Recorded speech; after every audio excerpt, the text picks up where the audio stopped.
So for a long time, I've had an idea of what a perfect Greyhawk campaign looks like, and then it occurred to me a lot of the early level one adventures that were published look just like that. And I want to talk about it today on Greyhawk Ragnar.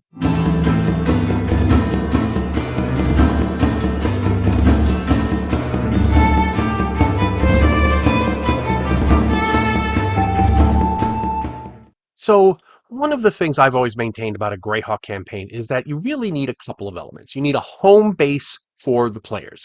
And this is reflected in Gary's original campaign. He had the city of Greyhawk, where the players were based. And, they could adventure in there, and a lot of them did, but that wasn't the focus. The focus was to make that's where you can get rid of your treasure and buy equipment and do research spells and hire hirelings and henchmen and that kind of thing. So it's supposed to be the home base. That's the city of Greyhawk. And then you have a tentpole dungeon. And the tentpole dungeon, it doesn't necessarily always have to be the focus of the adventure. Especially in the early days, that's pretty much what happened, was you always just went into Castle Greyhawk. That's not to say that there weren't other adventures going on in the original campaign. There were obviously lots of things were going on, and he eventually wrote the Temple of Elemental Evil campaign and so forth, which we will get to in a second. Um, there were obviously other adventures. You go down to the Wild Coast, you do all kinds of different things.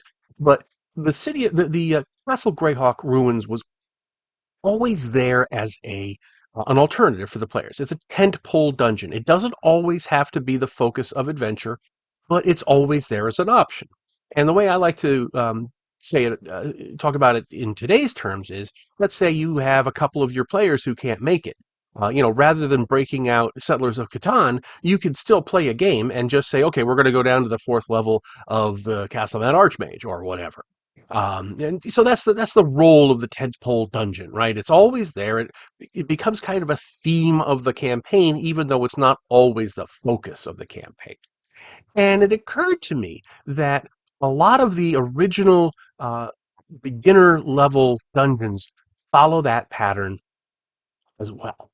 So, for example, as I mentioned, we have the village of Hamlet. Now, bear in mind that for several years we didn't have the full-blown T1 through 4 Temple of Elemental Evil, right? It was just Village of Hamlet, and it was ideal when the temple actually came out. But if you think about it, you've got exactly the same setup here as you do in my idealized campaign setting, right? You've got the Village of Hamlet. That is the base of operations of the PCs. More specifically, the Inn of the Welcome Wench, but the whole village exists there. You have details on how to choose money. You can, in theory, hire an NPC as a guide or a henchman or something. You've got the dungeon, in this case, the moat house, which it's very easy to get to.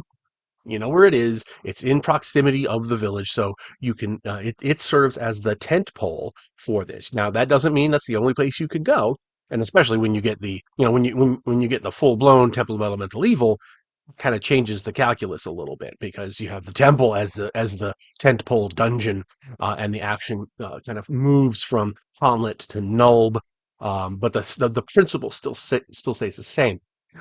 So you've got this the same kind of setup here, and that got me thinking.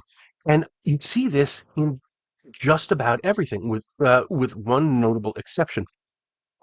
So, for example, we have Against the Cult of the Reptile God, where you have the village of Orlane. Orlane is the base of operations for the players, right? And then you've got the temple, um, which is the tent pole dungeon. And again, that doesn't have to be the only thing that you do when you're in Orlane, but it's always there, and it's kind of the focus of the place. So you've got your base of operations, and you got your tent pole dungeon in miniature. Now, obviously, because these kinds of dungeons are not as extensive as the so Greyhawk, it's not enough to sustain an entire multi-year campaign because they're designed to be cleared out. These are clearable dungeons. These are things that you can actually with work you could actually clear out the whole thing and then move on to a new location. So it's a little bit different than a mega dungeon, but the principle is the same. You have the base and then you have the dungeon. Same thing with the Secret of Bone Hill, right? You've got Restonford as the base of operations, and you've got the ruins of the castle as as the dungeon. And this is actually a much better example of the principle because you can use that Restonford location as a much you can go to a lot of other different places other than just the castle ruins. Hi, everybody. Please help me keep Greyhawk alive by liking this video and subscribing. It really does help. You can also become a member of the channel or support me on Patreon and get early access to my videos, exclusive content, free or at-cost copies of my Greyheim Adventures modules, and more. Thanks, and now back to the show. And then, of course, the classic example is V2. Keep on the Borderlands. You have the keep, it's in the name, and then you have the dungeon, the caves of chaos. Um, uh, and so and that you stay in the keep, and again, it has facilities for changing out your treasure and buying equipment, and you can get henchmen and so forth and hirelings. So it serves exactly the same purpose as the city of Greyhawk did in the original campaign and in an idealized Greyhawk campaign. So it's the same principle again in miniature because while it's going to be a little harder, especially at lower levels, it is possible to clear out the dungeon in this one too. Now, the one notable exception is honestly my second favorite beginner dungeon, and that is uh, In Search of the Unknown. Now, this was the dungeon that was included in the original Holmes box set before they switched to Keep on the Borderlands, and it actually does take place in Greyhawk.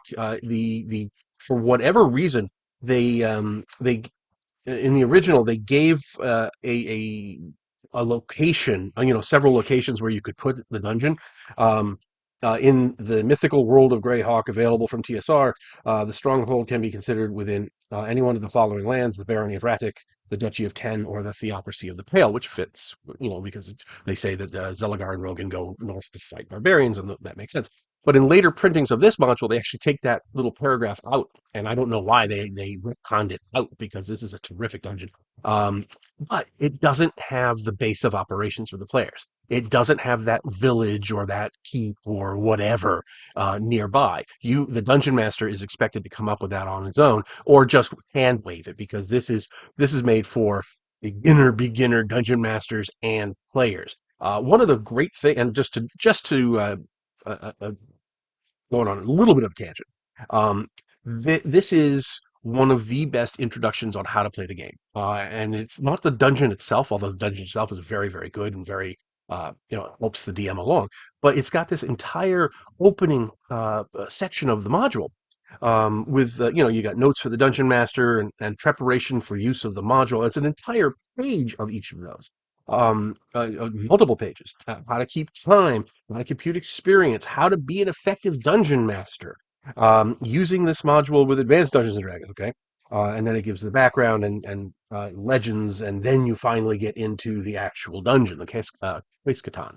And just having those 5, 6 pages of introductory material, very easily spelled out, very singularly defined, on this is how you play the game, this is how you can do better, this is how you should prepare. It was a very, very vital experience, and I highly recommend it, if for no other reason than those introductory pages, especially if you are new to basic or advanced Dungeons and Dragons. But again, that's the one exception that I've thought of that doesn't follow the pattern of having the base of operations and then the tentpole dungeon. Because I've used Case Catan as a tentpole dungeon in multiple campaigns, and I've made my own village to go with it. So it's certainly doable, but it puts that extra effort on the shoulders of the DM.